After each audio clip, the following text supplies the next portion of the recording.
Alhamdulillah Rabbil Alameen. Sallallahu wa sallam wa barak. Ala Nabina Muhammadin wa ala alihi wa sahbihi. Wa ala alihi wa sahbihi ajma'in. طيب, I apologize for the technical difficulties, but now we'll begin our seminar, which we've entitled Provisions for the Fast of Ramadan. And the program, the outline for the 2 days or the coming 2 days is there on the PowerPoint. And we do have some handouts that are in the process of being copied, so you can actually have something in your hand to follow along with. But we thought in the interim, if we were to put it here, that would be helpful. Now, as you can see, the program begins with an introduction. Today, we'll be doing an introduction.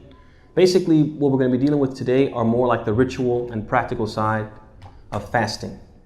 And we'll begin with an introduction. We'll talk about the meaning of fasting, ta'rif as-siyam, lughatan wa istilahan. We're talking about the linguistic and the Islamic meaning of fasting. We'll be talking about the virtues of fasting, the virtues of Ramadan.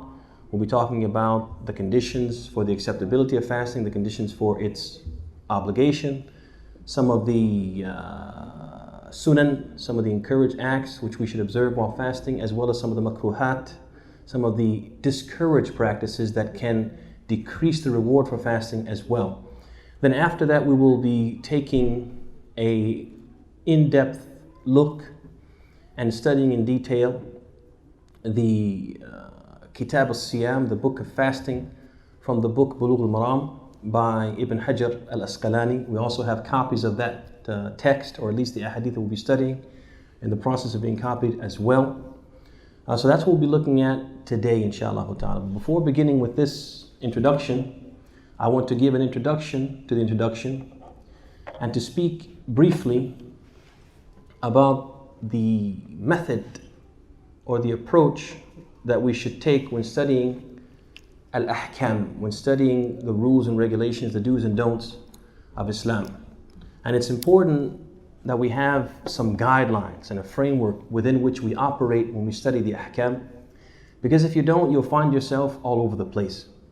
And you'll find yourself being a person who determines what is right and wrong most often by what feels good, what makes sense to you in terms of some of the subjective factors that make up your line of thinking. And that doesn't necessarily mean that the conclusions that you will draw will be correct. And the whole reason that we should go to these sources of Islam and try to study and determine what is correct, or determine what we will do, is because we want to do the right thing. Not the thing that feels good. And it's not always necessarily necessary that the thing that feels good is the thing that is right. And Allah subhanahu wa ta'ala قد أشار إلى هذا. Allah pointed to this in the Quran when He said, عسى أن تكرهوا شيئا وهو خير لكم وعسى أن تحبوا شيئا وهو شر لكم. He said, it's possible that you dislike a thing and it's better for you, it's good for you. And it's possible that you hate something, you dislike something and it is good. It's possible that you dislike something and it's good for you. And it's possible that you like something and it's bad for you. So we can't always go by what feels good. We have to go by what's right. And how can we determine what's right? There has to be what? A method. There has to be a method. And so we want to talk briefly about that method, or some important points related to that method. The first point I want to mention is that العلم ما جاء من الله عن طريق رسول الله صلى الله عليه وسلم ونقله أصحابه رضوان الله تعالى عليهم. Knowledge is that which has come from Allah by way of the Messenger of Allah and has been transmitted to us by the companions of Rasulullah sallallahu alaihi wasallam, and may Allah be pleased with them.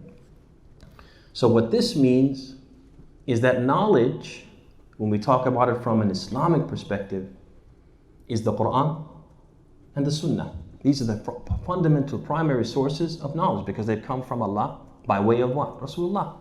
This is knowledge. As Al-Awza'i rahimahullah ta'ala, he used to say, Al-ilmu ma ja'a عن أصحاب محمد صلى الله عليه وسلم وما لم يجئ عن واحد منهم فليس بعلم. Al-Awza'i used to say, knowledge is that which has reached us by way of the companions of Muhammad. And whatever has not reached us by way of any one of them, then is not knowledge. And so this is critical for us to understand that when we look for sources of knowledge and how we're going to determine right from wrong, where we're going to extract the ahkam, the rules and regulations, we should be turning to three primary sources, or two primary sources, the Quran and the Hadith, or the Quran and the Sunnah. And regarding the Sunnah, I want to make another point. As mentioned by Shafi'i rahimahullah ta'ala and Ibn Qayyim rahimahullah ta'ala, that the Sunnah is not just what the Prophet did or what the Prophet said. It's also the things that he didn't do, that he abandoned purposefully, intentionally. As Ibn Qayyim, he said, ما فعله النبي صلى الله عليه وسلم ففعله سنة وما تركه النبي صلى الله عليه وسلم فتركه سنة. He said, whatever the Prophet did, then doing it is sunnah. And whatever the Prophet abandoned, intentionally abandoned from the acts of worship, then leaving it off is also sunnah. And what that teaches you is that doing an act of worship which the Prophet intentionally didn't do would become then bid'ah. It would be what? An innovation, something which we're not encouraged. In fact, we're prohibited from doing. The second point related to studying ahkam is لا بد من اعتبار فهم الصحابة والانقياد له. That the person who's going to study the ahkam, study the Quran and Sunnah to derive the ahkam, he has to give due credence to the understanding of the companions in terms of what? The Quran and the Hadith. How they understood it should be very weighty and have great weight in the process that he follows in coming to a conclusion about what is right and what is wrong. And he should never dismiss their understanding. Why? Because they are the ones who walked with Rasulullah. They are the ones who witnessed the revelation. They were the ones who lived in the context of its revelation, and so they best understand what Allah intended and what the Prophet intended. And that's why Ibn Taymiyyah, rahimahullah ta'ala, he said in his book اقتضاء الصراط المستقيم, he said إنما المتبع في إثبات أحكام الله هو كتاب الله وسنة رسوله صلى الله عليه وسلم وسبيل السابقين أو الأولين ولا يجوز إثبات حكم شرعي بدون هذه الأصول الثلاثة نصا ولا استنباطا بحال.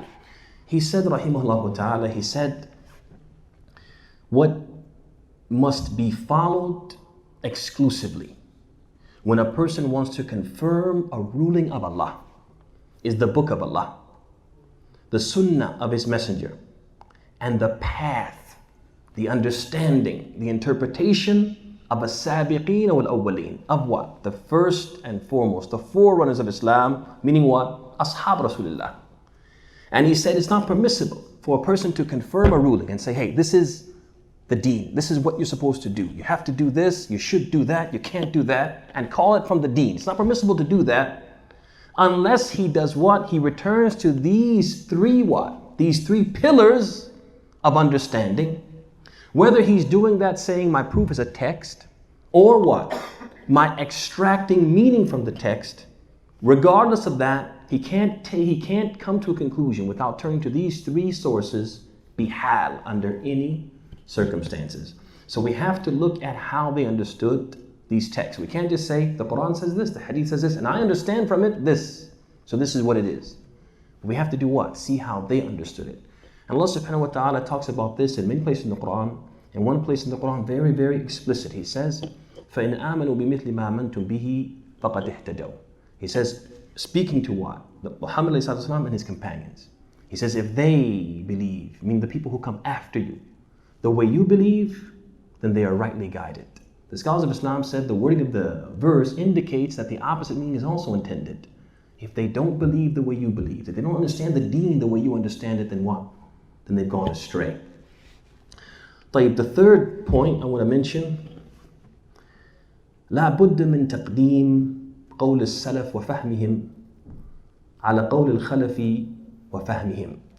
That sometimes what happens, ya ikhwani wa akhawat, when we study these masail, when we study these issues, we find that the scholars of the past, the early Muslims, from the companions and those who followed them, we find that they held an opinion or a group of opinions. They may be different, but their opinions are what? Mahsura, they're confined to what? 2, 3, 4 opinions. And then we'll find that what? The contemporaries, those who came after them, those who, for example, live in our time or pretty close to our time, they may have an opinion which is what? Additional to these opinions held by what? The early Muslims. Or they may differ with the opinions of the early Muslims. And that will put us fi what? Fi hayra. We'll be a little bit confused. Okay, well, who should we follow? Who should we go with? We have to understand that we always have to tip the scales in the direction of the early Muslims. Because their understanding is what? Is pure. And they're closer to the what? To the source. And we always have to give precedence to what? The early Muslims. And the Prophet alluded to this in the hadith when he said, خَيْرُ النَّاسِ قَرْنِي ثُمَّ الَّذِينَ يَلُونَهُمْ ثُمَّ الَّذِينَ يَلُونَهُمْ. He said, the best of people is my generation, these companions. And then those who follow them, meaning the successors, at-tabi'in. And then those who follow them, at-tabi'in, the successors to the successors. They're the best. They understand the deen the best. They practice it the best. And so we can't give precedence to what? To that which is inferior over that which is superior. We have to give precedence to what? The early Muslims. So if you have a situation where the contemporaries are saying one thing, the early Muslims are saying something else, we have to give precedence to what? To the early Muslims. Another point, من حرم الأصول حرم الوصول. Al-Imam al-Shafi'i rahimahullah ta'ala has a famous quote, a famous statement, and it's basically a maxim. It's a principle of the religion. من حرم الأصول من حرم الأصول حرم الوصول. Whoever was deprived of those fundamental principles which are considered the foundation of the deen, the principles upon which this deen is based, whoever doesn't have that, doesn't get that, doesn't follow that, حرم الوصول, then he won't reach his what? His objective. He wants to find out the right thing. He wants to do the right thing. Wa alaikum assalam wa rahmatullah. Thank you for joining us, Musa. He wants to do the right thing. He wants to come to the right conclusion. But he won't be able to do that if he doesn't have what? If he doesn't follow the right method. And the method lies in what? In these fundamental principles that govern the deen. If you have these principles, then what? It's almost like a flow chart. And a lot of engineers in the room, you guys know about these flow charts, that they help us to what? To reach the right what? Conclusion. Same thing with these usul. The usul what? Point us and guide us through our study of the Quran and Hadith to what? To reach the right conclusion. If you don't have that, then what? You'll go the wrong direction. And you'll miss what? You'll miss out on what you were trying to what? What you were seeking, what you were questing after. So this is critical. And I'll give you an example of these usul. I'll give you an example. One example is al-asl fi al-ibadat. And this is going to be useful in our study. Al-asl fi ghayr al-ibadat al-hill wal-ibaha. Wal-aslu fi al-ibadat al-man'u wal-hadar. That when it comes to things which have nothing to do with religion, they're things which have everything to do with what? Our daily lives, but nothing to do with religion. The original rule in the deen is that they are what? Permissible. And when it comes to things that have to do with the deen, with ibadah, the way we're going to worship Allah, then the asl in those things is what? Is that they are prohibited. So what that means is that when it comes to daily life, and I ask myself, can I do this? Is this okay to do this? The asl is what? The original rule is I can do it. Until what? Proof is presented that the deen has what? Has disallowed it. But when it comes to the deen, the opposite is true. That I can't do anything which I call ibadah, in which I hope to get a reward from Allah. I can't do that unless what? Unless I can what? Produce proof that it's what? it's acceptable, it's allowable. You guys understand that? Does it make sense? Okay. So for example, let's say that we have a question about swimming. Swimming in Ramadan while you're fasting. Okay? Swimming in Ramadan while you're fasting. Is it an act of worship for which you seek to be rewarded? Or is it just something what? A worldly act that you seek to do? Which one is it? What do you say? Let me see a show of hands, worldly. Anybody say it's a religious act? Anybody for religious act? Religious act. Ajib. No, he's just. Oh, it's a religious act. Why is it a religious act? Depends on your niyyah. If you were doing it because it's one of the prescribed things, like swimming, it's a good thing for a Muslim to learn. With that intention, it could become a religious act. Okay, I guess, that's a good point. Obviously, the niyyah will make anything. It could potentially make anything an act of worship. Okay, but let's say a person did it because they just like to swim. So now we know what their niyyah is. Would that be a religious act? Even if we use the qa'idah, what's the ruling, without looking at the text, what's the original ruling for swimming while one is fasting in Ramadan? What would be the original rule, the original ruling for it? Would it be allowed or disallowed? It would be what? Allowed. Because it's what? A non-religious act. And the one who says, no, you can't swim in Ramadan, haram, then what? The burden of proof would be on him. Why?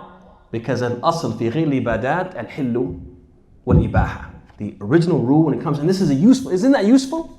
Isn't that useful? So you go to anything in life and you can divide into what? This side or that side. If I put it on this side, if I put it on the religious side, I know that what? Someone has to prove it's haram. The non-religious side, someone has to prove it's haram.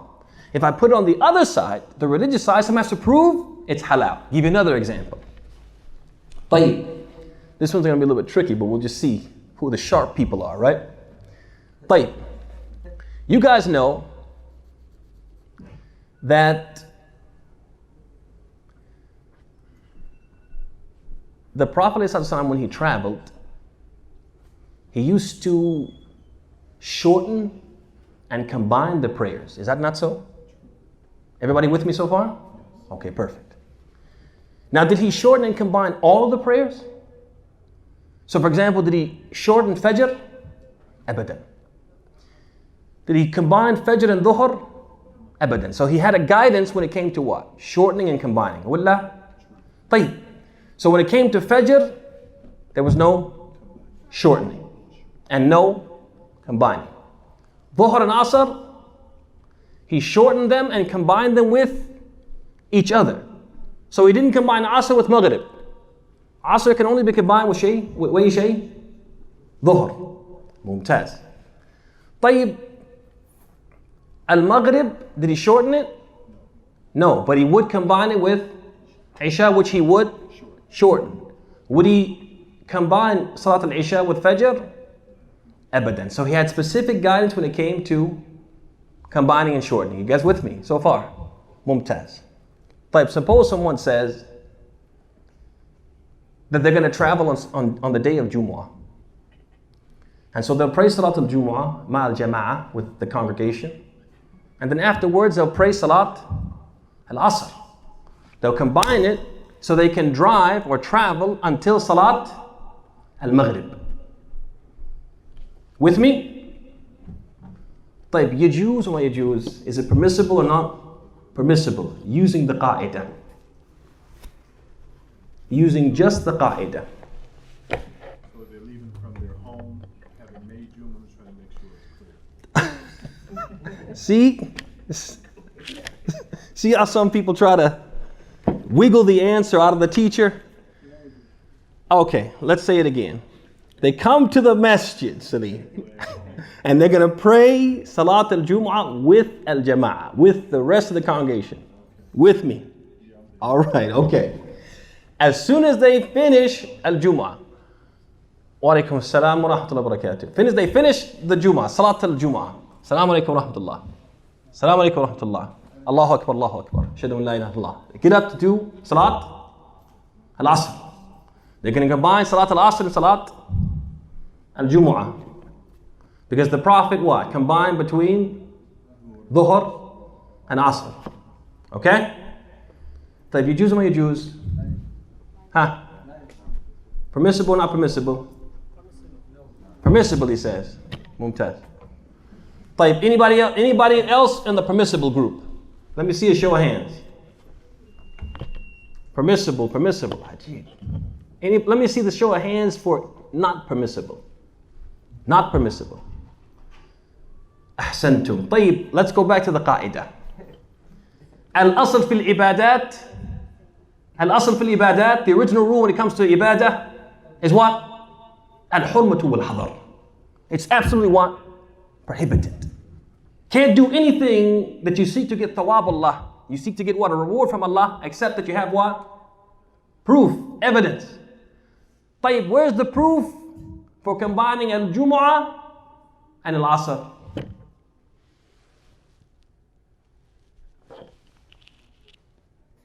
I'm waiting. طيب, قد يقال, a person could say al-Qiyas. They could say analogy. We make an analogy. We say that the Prophet combined between Dhuhr and Asr, so we should be to combine between Jum'ah and Asr. We say this is problematic. There's a problem with this from a number of angles. One, al-Qiyas fasid. This Qiyas, this analogy is what? It's unacceptable. Why? Because we can't make an analogy between two different things. Al-Jum'ah and al-Dhuhr they're not the same. So how can you make an analogy? The fundamental principle of al-Qiyas, analogy, is that you have to make an analogy between two things which are what? The same or similar. One of them has a ruling from the Sharia, the other doesn't have a ruling. Al-Jum'ah and al-Dhuhr, they're the same? La. Al-Jum'ah, rak'atain, 2 units. Dhuhr, 4. Al-Jum'ah is what? Is said aloud. Al-Dhuhr, silent. Al-Jum'ah, I mean, you could say, according to some of the madhahib, it has no waqt. Has no what? Time. Al-Dhuhr has what? A time. And we can go on and on and on. In fact, Ibn al-Qayyim mentioned about 30 differences between al-Jum'ah and al-Dhuhr in his book Zad al-Ma'ad. So this principle, ya ikhwani wa akhawati, is what? It's very beneficial. And this is just one principle of the many principles that we can use in the deen to determine what? To determine the right hukm, the right ruling. Useful principles, and I just wanted to mention this so you can get a taste of the importance of what, as the Shafi'i said, Man hurim al-usul, hurim al-wusul. Person who didn't follow this principle, what? Wound up what? In the wrong valley. And said what? Jaiz. Allah knows best. Could be difference of opinion, but again, another thing that strengthens the opinion that we just said is what? Al-ihtiyat. That we what? We err on the side of what? Caution and the acceptance of our deeds. Also, we don't have a precedent. We don't have a precedent from who? From Rasulullah or from his companions. And we said earlier that what? مَا فَعْلَهُ النَّبِيُّ فَفِعْلُهُ sunnah. Whatever the Prophet did, then doing it is what? Sunnah. وَمَا تَرَكَهُ النَّبِيُّ فَتَرْكَهُ sunnah. Whatever the Prophet didn't do, leaving it is what? Not doing it is sunnah. Okay? And we don't have any example where the Prophet or his companions combined between what? Al-Jumu'ah and what? Al-Asr. Mumtaz? طيب. Let me give you one last qa'idah, and then we're going to hit the ground running because now I have the handouts now, don't I? Okay. Just let me make sure I get the original. Jazakallah khair. And I don't need the Bulugh al-Maram. I have the text. But I just need the outline. طيب. So we have one more principle, I think. And I'm glad that just happened too. Because this is important for the principle I'm going to mention. When we mentioned this issue of Dhuhr and Asr, Jumu'ah and Asr, we differed. Some people said it's perfectly permissible. And some people said it's not permissible. The last principle I mention is related to this, and I'm glad this happened. It's what لا بد من اتساع الصدر للخلاف المعتبر. لا بد من اتساع الصدر للخلاف المعتبر. Our hearts have to be open, يا إخواني وأخواتي, for valid, genuine, acceptable differences of opinion. And this is a big problem in the Muslim Ummah today, that you find that people's hearts are very what? Closed. Their minds are closed. And they demonstrate a great deal of intolerance. Somebody says something that they don't agree with, even though the scholars throughout the history of Islam have disagreed on this issue. You'll find them what? You'll find them having enmity. You'll find them having hatred. You might even find them becoming physically aggressive, boycotting the person who doesn't agree with them in an issue where the scholars of Islam previously differed and had no what? And had no issues with each other regarding what? These differences. Their hearts were what? Open to the concept of what? Khilaf. The issues that they had were with the people who took the wrong what? Path. So even if they came to the right conclusion, they followed the wrong path, the scholars what? They didn't like this.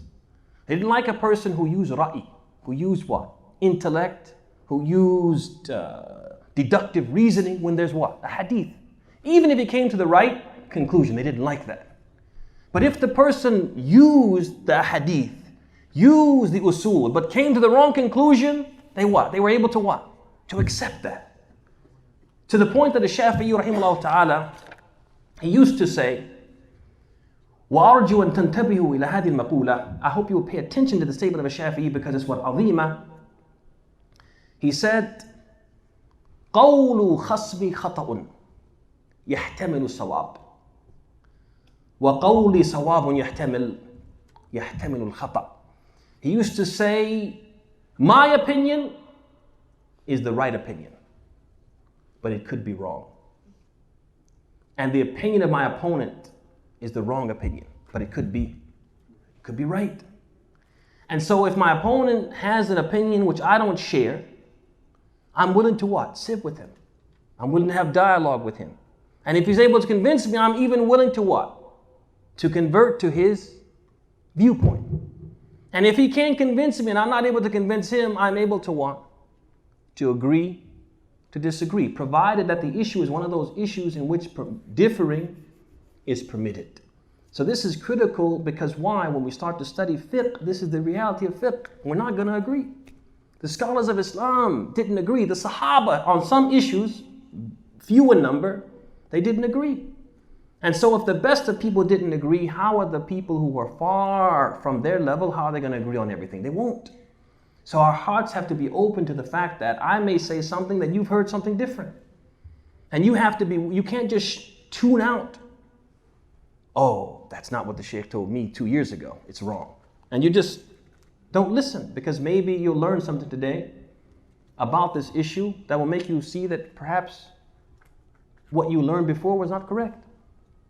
Or at the very least, you'll learn what other people have said, their viewpoint, and that will broaden your horizons, and you'll be able to what? To interact with people and understand that this is a what? A legitimate, acceptable difference of opinion, and so I shouldn't what? Be too hard, too harsh or intolerant toward what? The one who holds it.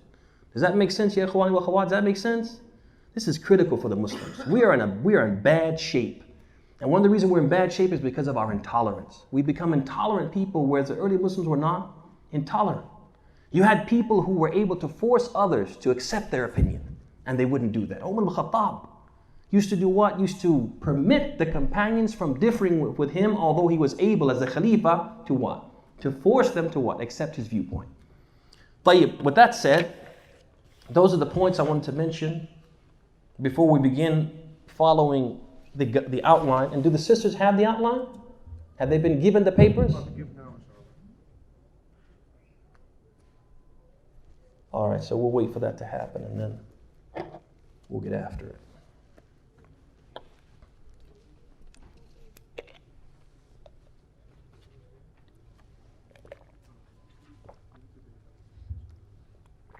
You don't have to give them anything. They don't deserve anything. Don't give men anything. Just give it to the sisters, you share. طيب. لا إله إلا الله.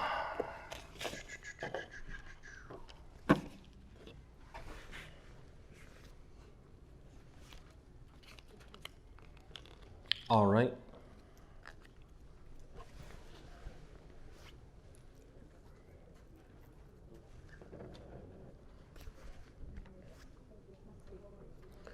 But we'll start as those are being passed out. Can the sisters see, by the way? Is this too far away? I guess it doesn't matter now. You guys are going to get the papers. Okay, خلاص. طيب, let's start with our agenda, with the introduction. And the first matter on the docket is تعريف الصيام لغة واصطلاحا, or لغة, I should say لغة وشرعا. Defining fasting in the language or linguistically and legally. طيب, الصيام or الصوم في لغة العرب مطلق الإمساك. مطلق الإمساك. Fasting in the language of the Arabs means refraining, abstaining, withholding in general. In general. And so what that means is that in the language of the Arabs, fasting can be from anything. In the language of the Arabs, fasting can be from anything. Anything you refrain from and you force yourself, or you deprive yourself, you deny yourself of something, then you are fasting. Bidalil, what's the proof? The proof we find in Surah Maryam, verse number 26. Verse number 26, in which we read that the angel, he told her, فَكُلِي وَاشْرَبِي وَقَرِّ عَيْنًا فَإِمَّا تَرَيِنَّ مِنَ الْبَشَرِ أَحَدًا فَقُولِي إِنِّي نَظَرْتُ لِلرَّحْمَنِ صَوْمًا فَلَنْ أُكَلِّمَ الْيَوْمَ إِنْسِيًّا. And this ayah, the angel, he says to, and I want you to pay attention so you can tell me, how do we understand from this ayah that fasting in the language is just what? Absence, abstaining, refraining from something no matter what it is. طيب. The ayah says, so eat and drink and rejoice. Don't feel sad. And if you come across any human being today, then say to that person, I have certainly vowed a fast for the most merciful, or to the most merciful, and I shall not speak to any person this day. Tell me how this verse shows, and please raise your hand, don't just blurt it out. Tell me how this verse shows that fasting in the language of the Arabs is not confined to anything specific, but anytime you refrain from anything, you are fasting. تفضل يا شيخ. وعليكم السلام. سلام. تفضل تفضل. Okay. Okay, the brother said that in the end of the ayah, she was told, tell the person, I am fasting to Ar-Rahman today, and so I will not speak to anyone. So that's part of it. That's definitely part of it. That's half of the answer. Because it's as if she's saying my fast is a fast from what? From speaking. Okay? So that indicates that what? She considered fasting from speaking what? A type of what? Fasting. But that's only half of it. Jazakallah khair. You did good. You did good. Now let's see if somebody can come and complete the other half. Musa. Beginning of the ayah, he told her to eat and drink. Ahsant. That fasting is not what? From food and drink only in the language. Why? Because he told her to what? To eat and drink. Ahsant Musa. So you two guys tag team on that. I wish I had some candy to give out something because you guys deserve a prize for that. Yes. All right. Tayyib. So he told her at the beginning, fakuli washrabi. Eat and drink. Then he told her what? Tell them you're fasting. So that shows that what? Fasting is not what? Specifically from what? Food and drink. But it's what? In the language, it's what? Anything you refrain from, you're considered to be fasting, including what if you refrain from speaking. واضح يا اخوان واخوات طيب ممتاز طيب ثم بعد ذلك شرعا in the language of the Sharia, legally speaking, what is fasting? هو إمساك مخصوص. It's a specific type of abstinence, a specific type of refraining, right? وهو التعبد لله بالإمساك من المفطرات عن جميع المفطرات من طلوع الفجر إلى غروب الشمس. So it is الإمساك التعبد لله. Yes sir. Yes sir. When someone talks, can we play? If somebody talks, can you play? Where are you going to play? Where are you going to play? I was trying to play to kill someone, but they were playing free tag. Are they playing it downstairs? They're playing without me. They're playing it downstairs? They're playing without me. But are they playing it downstairs? Okay, you can play downstairs, okay? He's fine. He's totally fine. He's totally fine. He is totally fine. MashaAllah. طيب.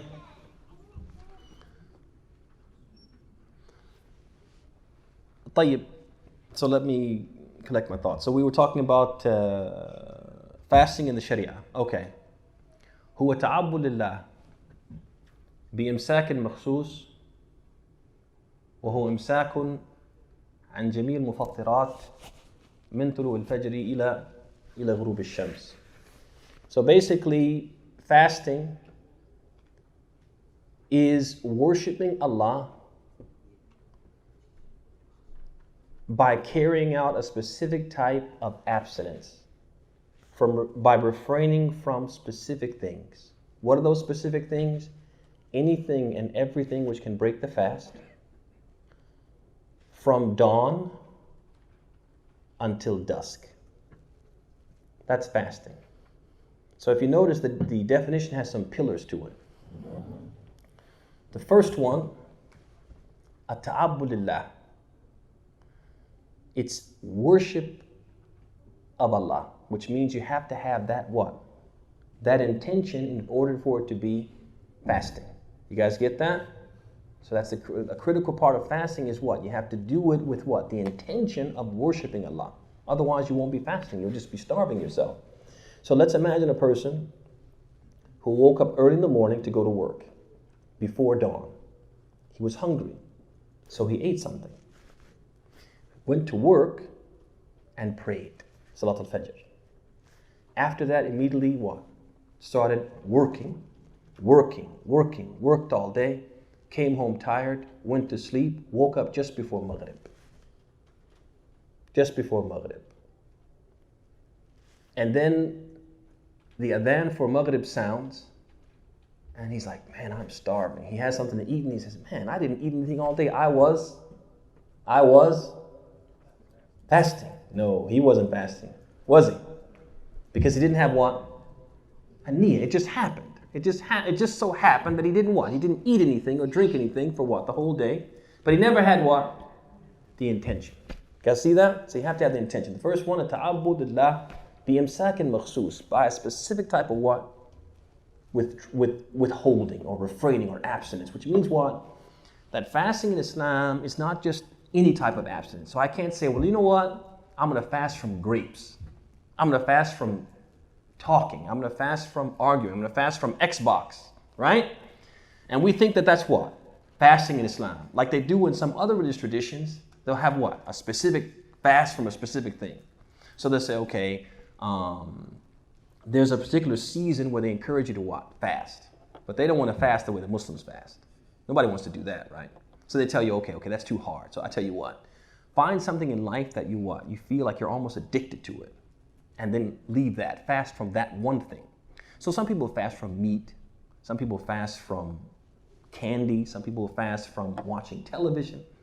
And they'll call that what? Fasting.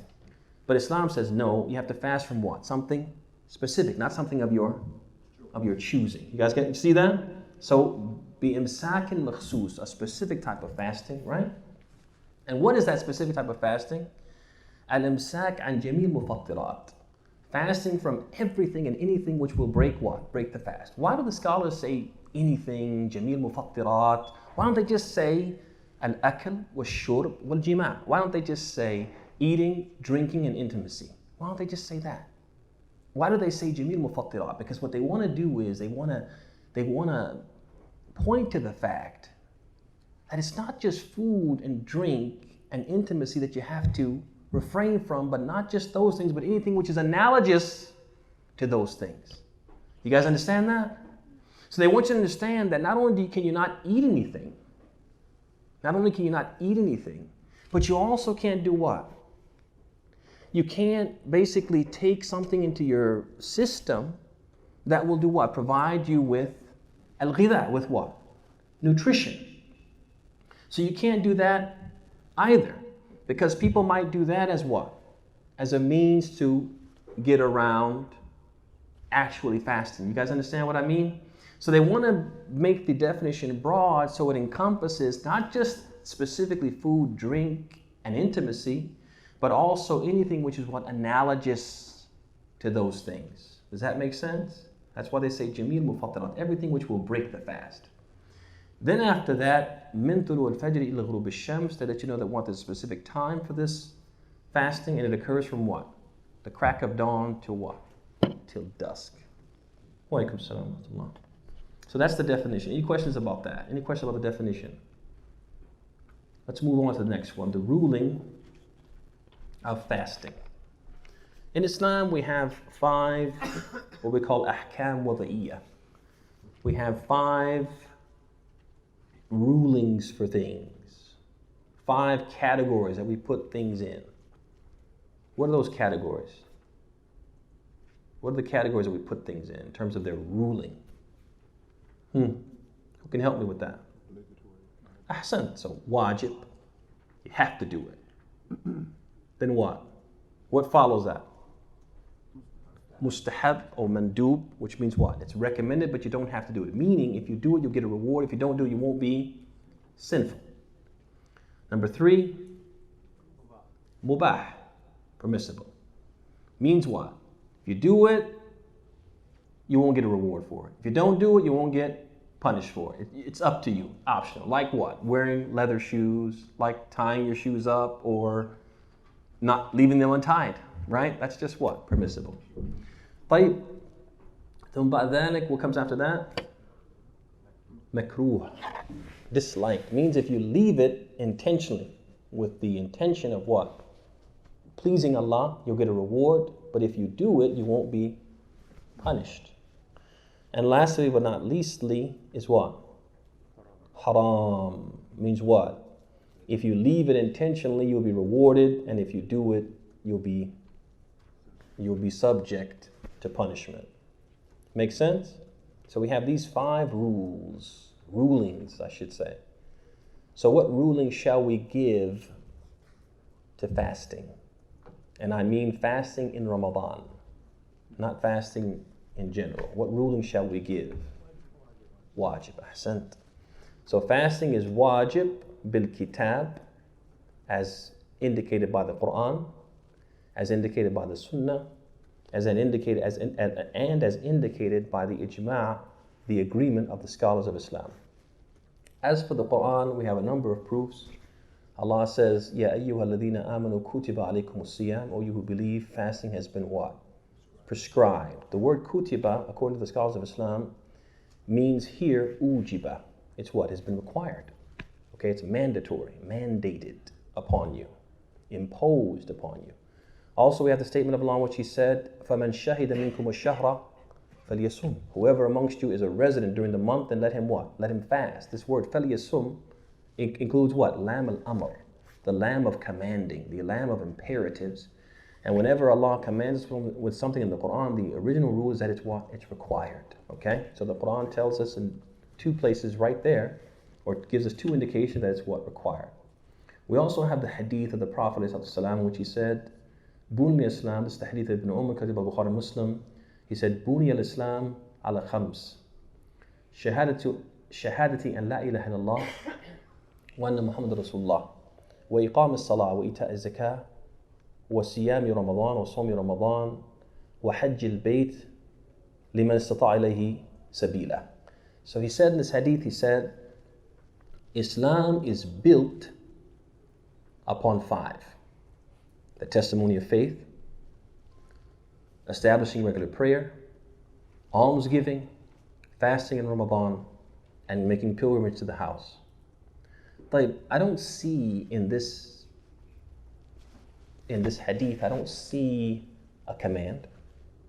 And I don't see a word like required, mandated, prescribed, imposed. So how do we understand from this hadith that fasting is obligatory? Takes a little thinking. Who can think this through for us? Who can puzzle this through and tell us how this hadith indicates that fasting is what? Required. Who can do that? It can be a sister, it doesn't matter. Who knows? The hadith, Buni al-Islam ala khams. Islam is built. Tfadli, ya, don't be shy. Tfadli. Islam is built upon 5. Huh? If you remove one of the 5, then it's defective. It's not Islam. So you have to have the 5 for the pillars to uphold Islam. One pillar falls, then Islam it won't stand. Ahsant, shuf. The Prophet said Islam is built upon what? These 5 things. It stands what? Upon these 5 things. It's supported by these 5 things. And so if something supports the deen, without it, the deen will not stand, then it must be what? Not just obligatory, but what? The most obligatory things, which is why he used that language, Buni al-Islam. Without this, you don't have Islam. You guys see that? That's why I use the language Buni al-Islam. It's even stronger than saying what? Fasting is wajib or prayer is wajib. This is what? Buni al-Islam. Without this, you don't have what? You don't have Islam. Jazakallah khair Salim. Last but not least, we have the ijma of the scholars. And many scholars have transmitted this ijma. Among them, Ibn Qudama in his book Al-Mughni. Ibn Qudama fi Al-Mughni. All right, now we go to the next one. Any questions about that, about the ruling of fasting? Any questions? It's pretty straightforward. Let's go now to the virtues of fasting. And what we're going to do is we're going to talk about fasting in general now. So fasting inside Ramadan and outside of Ramadan will have what? Will have these virtues. And in addition to this, we'll talk specifically about the virtues of what? Of Ramadan itself. So the first virtue we're going to mention regarding fasting is هو حماية تحمي صاحبه من الوقوع في فاحشة الزنا. So one of the great benefits of fasting is that it is a shield which will protect the person from falling into what? Illicit behavior, indecent activity. Fasting does that. It helps the person avoid illicit behavior, indecent activity. And the proof for this is the hadith collected by Bukhari and Muslim on the authority of Abd'Llah ibn Mas'ud, in which the Prophet sallallahu alayhi wa ala alihi wa sahbihi wasallam, he said, Ya ma'shar al-shabab, man istata'a minkum al-ba'a falyatazawwaj, فإنه أغض للبصر وأحصن للفرج ومن لم يستطع فعليه بالصوم فإنه له وجاء. He said in this hadith, O assembly of young men, O gathering of young people, whoever amongst you has the financial ability to get married, then let him do so. For this will enable him to lower his gaze and guard his chastity. And whoever amongst you is unable to get married, then let him what? Fast. Let him take to fasting. Because that will do what?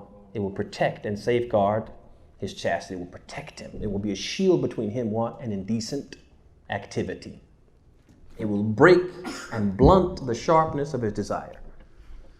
طيب. The next virtue of fasting is as-sawm wiqayatun min an-nar. Fasting is something which will protect a person and prevent a person from the hellfire. It will shield a person from the hellfire. And the proof for this is another hadith collected by Bukhari and Muslim, this time on the authority of Abu Sa'id al-Khudri, in which the Prophet ﷺ, he said, ما من عبد يصوم يوما في سبيل الله إلا بعد الله بذلك اليوم وجهه عن النار 70 خريفا. In this hadith, the Prophet said, there is not a single person, servant of Allah, who fasts a day in the way of Allah, except that Allah will place a distance between his face and the hellfire, the like of 70 years. 70 years between his face and the fire for what? One day in the way of Allah. One day of fasting. And we also have the hadith of Abu Hurairah, in which the Prophet said, as-sawmu junnah min an-nar. Fasting is what? A shield from the fire. It's a shield from the fire.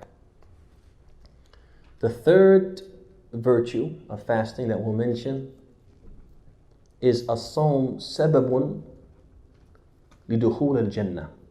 Fasting not only will it protect you from the hellfire, but it's also what? A means, one of those subul, one of those pathways and methods and means to get to paradise.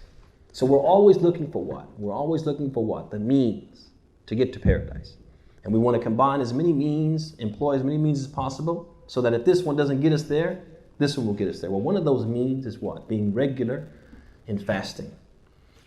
Al-Bukhari Muslim again, on the authority of Sahl ibn Sa'ad as-Sa'idi. And the Nabi sallallahu alayhi wa sallam, he said, إن في الجنة بابا يقال له الريان يدخل منه الصائمون يوم القيامة لا يدخل منه أحد غيرهم يقال لهم أين الصائمون فيقومون ولا يدخل منه أحد غيرهم فإذا دخلوا أغلق وَلَمْ يَدْخُلْ مِنْهُ أَحَدٌ. In this hadith, the Prophet said, indeed, there is a door or a gate from the gates of paradise which is called Ar-Rayyan. Wa alaikum as-salam. It is called Ar-Rayyan. The fasting people specifically will enter through this door. And no one will enter through this door except the people who what? Were in the habit of fasting. It will be said on that day, where are the people who fasted? And they will stand up on cue. And they will enter through this door. And then it will be shut and locked. And no one will enter through it after they have entered through it. So far we mentioned how many virtues? 3. What was the first one? Shield from what? Illicit activity or indecent behavior. Number 2, from the hellfire. Ahsant. Number 3, pathway to what? To paradise. Ahsant. Jazakallah khair ya Shaykh. طيب. Number 4, as-sawmu afdal al-a'mal. As-sawmu afdal al-a'mal. It's the best of deeds. Fasting is what? The best of deeds. This hadith was collected on the authority of collected by Nasa'i on the authority of Abi Umama, that the Prophet ﷺ was asked, or Abu Umama himself, he asked the Prophet, he said, Ayyul amali afdal. What deed is the best deed? So the Prophet said, عليك بالصوم فإنه لا عدل له. He said, take to fasting because nothing is like it. Nothing can compare to it. Abi Umama.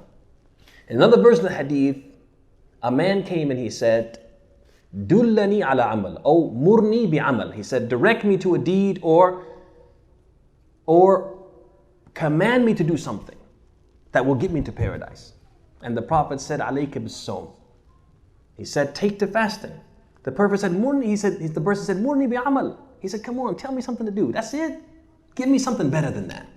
The Prophet said, alayka bis-sawm fa innahu la idda lahu. He said, take to fasting, trust me, because nothing can what? Compare to it. Now, I remember mentioning this hadith, so I'll mention this fa'ida real quick at Tanbih. I mentioned this hadith in one sitting like this, and a brother objected. And he said, no, fasting isn't the best deed. He said, because we have those hadith where the Prophet said the first thing a person will be asked on the Day of Judgment is what? Is prayer. Okay? And if the prayer is right, then all of his other deeds will be what? Will be right. So, I don't know about you guys, but me, I didn't see a contradiction. I really didn't see a contradiction, but I'm one of those people, I'm not about confrontation at all. So I said, okay, jazakallah khair ya akhi. We'll have to look and see how the scholars reconcile between these two hadith. Because I don't like confrontation. I don't know, some people, they just like to object, I guess. So he said that somehow there's a contradiction in what you said, that fasting is the best deed. This is not right. I didn't say it. Rasulullah said it. The Messenger of Allah said it. I didn't say, I'm just conveying it. I'm just transmitting, conveying what the Prophet said. That's first of all. Second of all, is there any contradiction between one thing being the best deed and another deed being the first one you're asked about? Any contradiction? Any contradiction between the first deed you're asked about and the best deed? Any contradiction? No contradiction whatsoever. This deed can be the first deed you're asked about. This deed could be what? The best deed. Okay? Also, we have the hadith, and we're going to mention this shortly.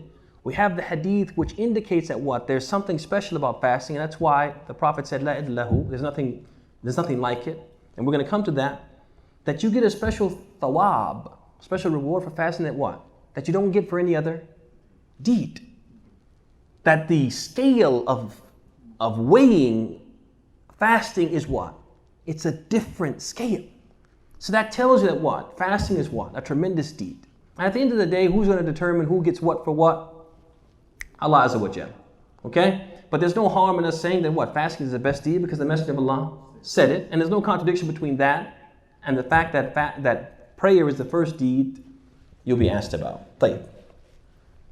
ثم بعد ذلك, I'm going to mention now the next fadl, which will confirm what the Prophet said in the hadith of Abi Umama.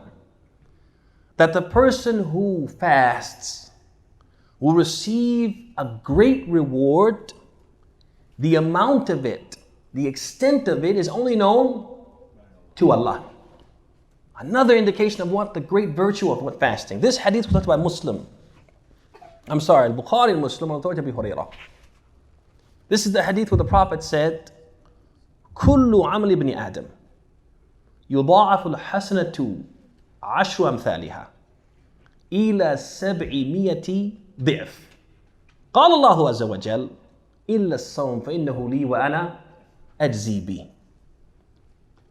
يدع شهوته وطعامه من أجلي للصائم فرحة عند فطري وفرحة عند لقاء ربه ولا خلوف فيه أطيب عند الله من ريح المسك. In this hadith, the Prophet, he said, every act of worship that the son of Adam performs, he gets rewarded for it. And then that reward he gets multiplied up to 10 times. Then it is multiplied again, and that process of multiplication can continue until he reaches what? 700 times. That he might do an act of worship, one deed, and then be rewarded for it 700 times its value. You guys see that? Then the Prophet said, Allah said, إِلَّا الصَّوْمِ, except fasting. فَإِنَّهُ لِي وَأَنَا أَجْزِي بِهِ, because fasting is for me, and so I'm going to give what? A special reward for it. A special reward known only to who? Allah. The limit of it is only known to Allah and could differ from what? From one person to another person based upon their sincerity. No head, no limit. I know what this reward is, and no one else knows what I will give for what? Fasting, because it is for me. يَدْعُ شَهْوَتَهُ وَطَعَامَهُ مِنْ أَجْلِهِ. He leaves off what? His desires and his food and drink, his sustenance, for my sake. لِلصَّائِمِ فَرْحَتَانِ. The fasting person will rejoice twice. Farhatan in the fitri. He will rejoice when he breaks his fast daily. And wallahi, fast 16, 18 hours. And then you're able to put a cup to your mouth or trust me, you rejoice. You rejoice. You guys remember those old commercials? Toyota. You rejoice. So definitely people rejoice when they break their fast after 16 or 18 hours of fasting. طيب. وَفَرْحَةً عِنْدَ لِقَاءِ رَبِّهِ. And he will also rejoice when he what? When he meets his Lord. He will not be disappointed. He will not be sad. Then he says, وَلَخَلُوفُ فِيهِ أَطْيَبْ عِنْدَ اللَّهِ مِنْ رِيحِ الْمِسْكِ. And also what? The smell that it comes out of his mouth because of the emptiness of his stomach is better in the sight of Allah than what? Than the smell of musk. Okay, the most beautiful of what? Of fragrances. So this hadith itself has what? Many fada'il. It mentions many fada'il, many virtues of fasting, but it also does what? It buttresses and supports the previous hadith, which says what? That there's nothing compared. Nothing can compare to what? To fasting. طيب ثم بعد ذلك, the last fadl, the last virtue that we mentioned is as-siyam يشفع للصائم يوم القيامة. Fasting will intercede for the one who fasted on the day of resurrection. Fasting will intercede. As you guys know, the day of judgment will be a day when people will be, they'll be very desperate.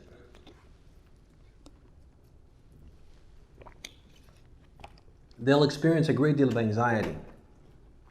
Fear will grip them because there's only two groups that day. فَرِيقٌ فِي الْجَنَّةِ وَفَرِيقٌ فِي السَّعِيرِ. A group in paradise and a group in hellfire. And people won't know where they'll be going. And people will fear that they have not done enough to entitle themselves to Allah's mercy and into paradise. So everybody will be looking for what? Intercessor. Someone to intercede. Someone who can do what? Who can just basically push me closer in the direction of what? The paradise. And so it's good, ya ikhwan, to know that there are certain deeds that we do that will intercede. If we need help, they'll intercede. It's not a wali, it's not a saint, it's not somebody in this world that we try to get on their good side so that they'll intercede. No. It's what? These deeds. These deeds we do have that potential to what? To intercede. That's what we need to be concerning ourselves with. Not with what? A wali or a saint. But we need to concern ourselves with these deeds which have the potential, according to Allah and His Messenger, of what? Of interceding. And one of those deeds is the deed of fasting. As we find the hadith collected by Ahmad wal Hakim from Abd'Llah ibn Umar. And this hadith, Hassanahu, it was declared sound by Ali al-Halabi and Salim al-Hilali in the book that they compiled on fasting. And the hadith, it says, الصيام والقرآن يشفعان يوم القيامة للعبد يقول الصيام أي رب منعته الطعام والشهوات بالنهار فشفعني فيه ويقول القرآن منعته النوم بالليل فشفعني فيه قال فيشفعان. So in this hadith, the Prophet said that on the day of judgment, fasting and the Quran will come and they will intercede on behalf of the slave, the servant, the one who worshipped Allah. And fasting will say, "O Allah, I prevented him from his desires and from his food and drink during the daylight hours of Ramadan. So accept my shafa'ah, my intercession." And the Quran will come and say, I prohibited him, I prevented him from what? From sleeping at night, because he what? He would stand up and recite me, right? In his tahajjud, in his night prayer. So accept my intercession. And Allah will do what? Allow them to intercede. So these are 6 virtues, and if you count the previous hadith, you can count even more. 6 virtues of fasting, whether in Ramadan or outside Ramadan. Let's recap. What's the first virtue we said? What's the first virtue? It's a shield from what? Indecent and illicit behavior, right? Number 2, shield from the hellfire. Number 3, pathway to paradise. Number 4, the best deed, la ilaha illahu. And there's no contradiction between that and what? The first deed you'll be asked about. Number 5, there is the reward you get for fasting, there's no comparison to the reward you receive. And then finally, fasting will do what? It will intercede. It will intercede on Day of Judgment. Any questions about the fada'il? Any questions about the virtues? Tafadhal, Shaykh. Huh? Forgiveness of sin. Man sama Ramadan, iman wa ihtisaban. The problem with that is specific to Ramadan. And we wanted something that was what? General. Remember we said the first ones we mentioned are just general for fasting in general. Then we come specifically to what? Fasting Ramadan. Got it? Make sense? Okay. So we're done with that one. Done with virtues of what? Fasting in general. Let's go now to the virtues of Ramadan. The virtues of Ramadan. The month that our visitor, who will be visiting us in about 10 days or so. Okay? The first virtue of Ramadan is it is Shahr al-Quran. It is the month of the Quran. And we're going to talk about this in detail tomorrow. About the Quran being the month, Ramadan being the month of the Quran. And the proof of this is the statement of Allah, شهر رمضان الذي أنزل فيه القرآن. The month of Ramadan in which the Quran was what? Was revealed. So the Quran is supposed to have special inayah. We're supposed to pay special attention to the Quran in Ramadan. The Quran and fasting, they go what?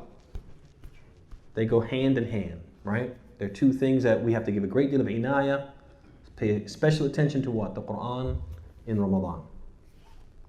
But the next virtue of Ramadan is that in Ramadan, the doors of paradise are what? Flung open on their hinges. فتحت أبواب الجنة وأغلقت أبواب النار. And the doors of hellfire are locked shut. وصفدت الشياطين. And those rebellious and mischievous, those strong and very active devils are what?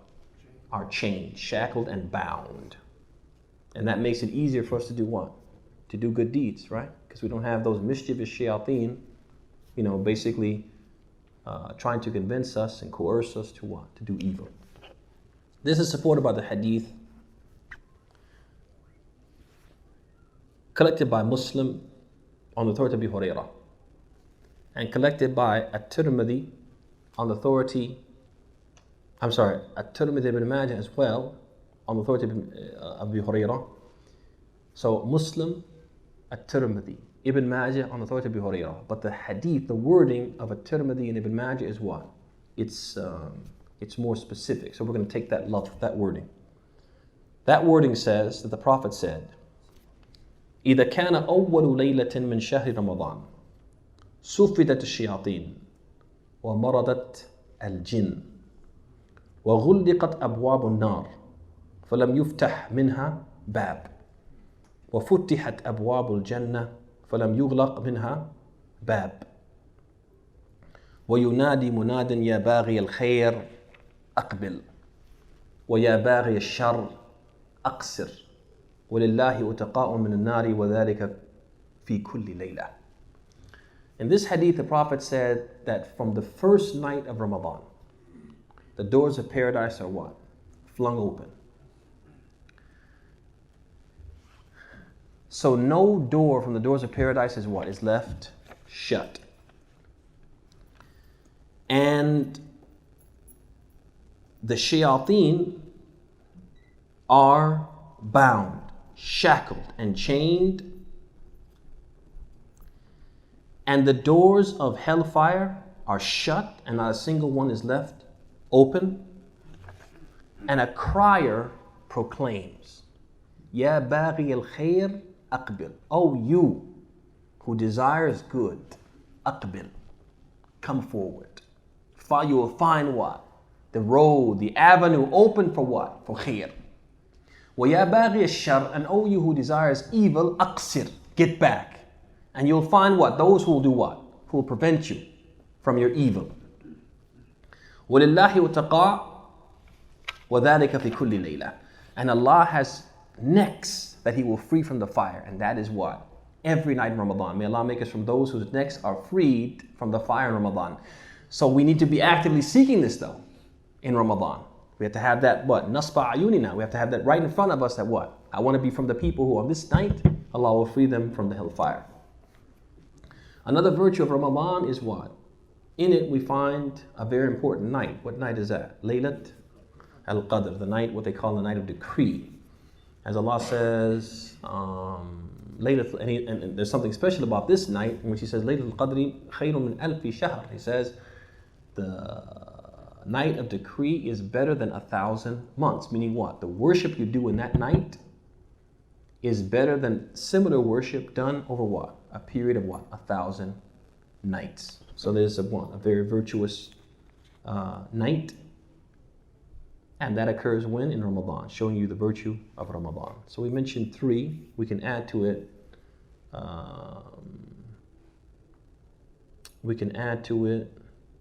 The virtue of the forgiveness of what?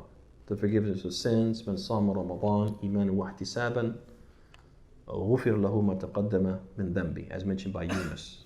So Yunus, he said that one of the virtues is what? The forgiveness of sins. The Prophet did say in the hadith, he said, whoever fasts a month of Ramadan out of faith and seeking Allah's reward, all of his previous sins will be forgiven. غفر له ما تقدم من ذنبه. All of his previous sins will be forgiven.